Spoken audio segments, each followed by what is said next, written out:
Bonjour, je suis Pasteur Caroline et je suis contente d'être là avec vous une fois de plus avec cet autre témoignage. En fait, l'histoire se passe il y a quelques années, au début de ma vie chrétienne. Donc, j'ai vécu quelque chose de particulier, quelque chose qui allait être décisif pour ma vie et mon ministère. Pour moi, c'était tellement difficile, douloureux, que je n'arrivais pas à prier. Vous savez, pour moi, passer du temps avec Dieu, être dans la communion avec Dieu, dans la louange, pour moi, c'est capital, c'est très important. Pour moi, c'est comme l'oxygène que j'ai besoin pour vivre ces temps de communion. Un peu comme un véhicule, s'il n'y a pas du carburant à l'intérieur, le véhicule ne peut pas fonctionner. Ce qui fait que cet événement douloureux était tellement difficile pour moi que je n'arrivais pas à rentrer dans cette communion-là. J'étais triste. Et je suis quelqu'un, pour ceux qui me connaissent, je ne suis pas une aventurière. Je ne suis pas quelqu'un qui décide d'aller vers l'inconnu. J'ai toujours été très prudente en fait. Sauf qu'à ce moment-là, c'est tellement douloureux que pour la première fois de ma vie, j'avais envie de changer de décor. Je voulais changer de lieu. Je voulais aller complètement ailleurs pour essayer de me retrouver, de retrouver ma joie, de retrouver ma gaieté, de recommencer à rentrer dans la communion avec Christ comme j'aime bien. Et là, je me suis souvenue d'une camarade de classe que je savais qu'elle était chrétienne. Donc, à ce moment-là, je me suis rappelé qu'elle vivait à 3h30 de la ville où j'étais.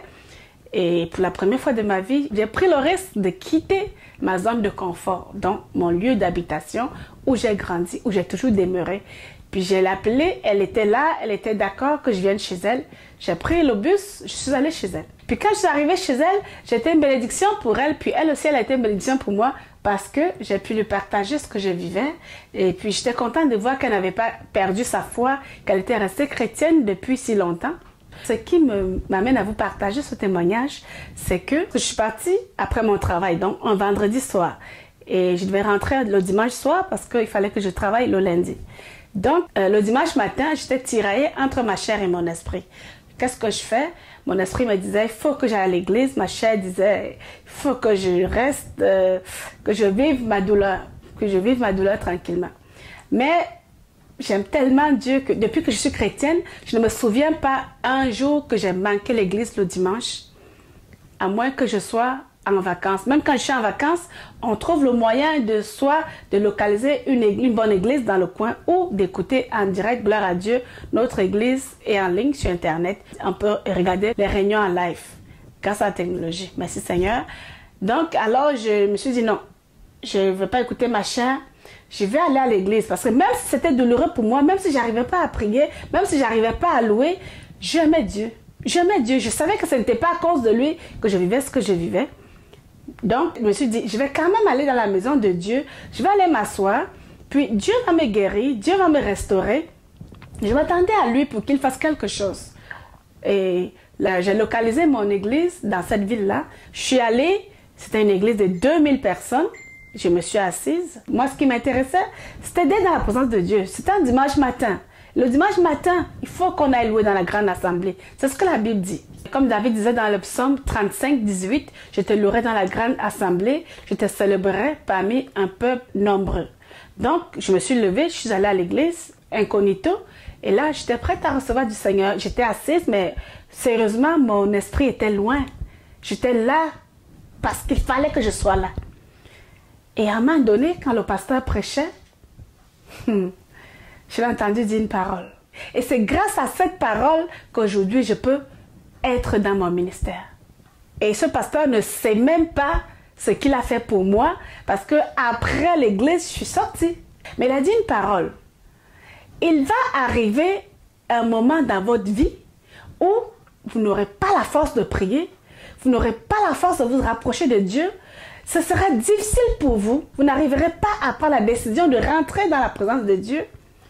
Mais sachez qu'à ce moment-là, les prières que vous avez faites avant vont parler pour vous. Or, mon Dieu, je souffrais parce que j'ai vu un événement triste et très douloureux, mais en même temps, je souffrais parce que je n'arrivais pas à avoir ma communion avec Dieu comme d'habitude. Donc, j'avais deux souffrances. Et j'aurais pu me condamner. Le dimanche, j'ai décidé d'aller à l'église quand même si ma chair ne voulait pas. Et quand j'arrive à l'église, qu'est-ce que je reçois? Une parole de consolation, une parole réconfortante. Puis je me suis levée, j'ai crié Amen. J'ai tellement crié fort que les gens qui étaient à côté de moi, ils m'ont regardé, se sont demandé qu'est-ce qui se passe. Mais moi, dans mon cœur, je savais ce que je vivais. J'ai tellement reçu cette parole qu'en quittant l'église, j'étais remplie de joie. Même si mon problème ne s'était pas résolu encore, j'étais remplie de joie parce que Dieu venait de me parler. Dieu venait de me montrer qu'il me connaît. Il venait de me montrer qu'il m'aime, qu'il est un bon papa. Oui, notre Dieu, c'est un bon papa. C'est un papa d'amour. Il dit dans Jacques 4, 7, « Résistez au diable, il fuira loin de vous. » C'est ce que j'ai fait. Je lui ai résisté. J'ai résisté à ma chair qui refusait que j'aille à l'église. J'ai résisté à la tentation de tout abandonner. Je suis allée à l'église, j'ai reçu ma parole. Et quand je suis revenue chez cette amie, j'étais tellement remplie, j'avais reçu mon oxygène, j'avais reçu mon carburant que j'avais besoin. Et donc, j'avais même plus besoin d'être dans sa maison. Mon miracle n'était pas encore arrivé, mais la joie était déjà là. J'étais prête à me relever. J'étais prête à me battre avec l'ennemi. J'étais prête à recevoir mon miracle. Et là, je suis rentrée dans ma ville natale, joyeuse, heureuse. Je ne savais toujours pas ce qui allait se passer, mais je savais que Dieu me connaissait. Le lendemain soir, la situation s'est résolue de façon miraculeuse. Et grâce à cette restauration que j'ai reçue ce soir-là, j'ai pu rentrer dans ma destinée. J'ai pu recevoir les bonnes instructions de Dieu. J'ai pu faire ce que Dieu m'appelait à faire. Juste une inspiration qui a changé le cours de ma vie. J'ai reçu ma révélation. Je l'ai mise en pratique et le miracle s'est accompli. Et aujourd'hui, je suis dans ma destinée. Je fais ce que le Seigneur m'appelle à faire. Puis je grandis chaque jour. Et je sais qu'il y a de grandes choses qui m'attendent encore. Donc, je vous partage ce témoignage parce que il y a des gens, souvent, ils vont vivre des situations difficiles. Ils vont décider de quitter l'église, ils vont décider d'abandonner, d'aller fréquenter des personnes qui n'ont pas les mêmes valeurs qu'eux. Faites très attention à ce niveau-là. Pensez, quand c'est difficile, pensez aux personnes qui vous tirent vers le haut. Allez vers eux, ils vont vous encourager. Et aussi, très important, ne manquez jamais votre assemblée. Quel que soit le défi, jamais. Parce que Dieu aura toujours une parole pour vous si vous êtes dans l'expectative. Et la troisième chose, c'est que je n'arrivais pas à rentrer dans la présence de Dieu.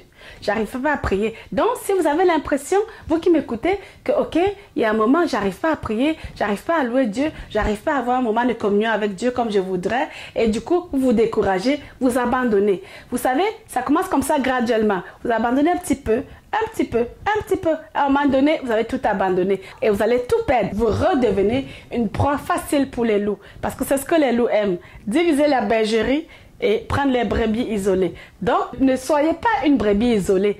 Revenez toujours à la maison. Notre Dieu est un bon papa. Si tu as cessé de prier quelques jours, reviens à papa. Papa est là, il t'attend et il a une parole de consolation pour toi. Il a une instruction pour toi qui va t'amener à ta destinée. Donc, ne lâche pas. Toi qui m'écoutes, avance, fonce. Dieu est un papa d'amour.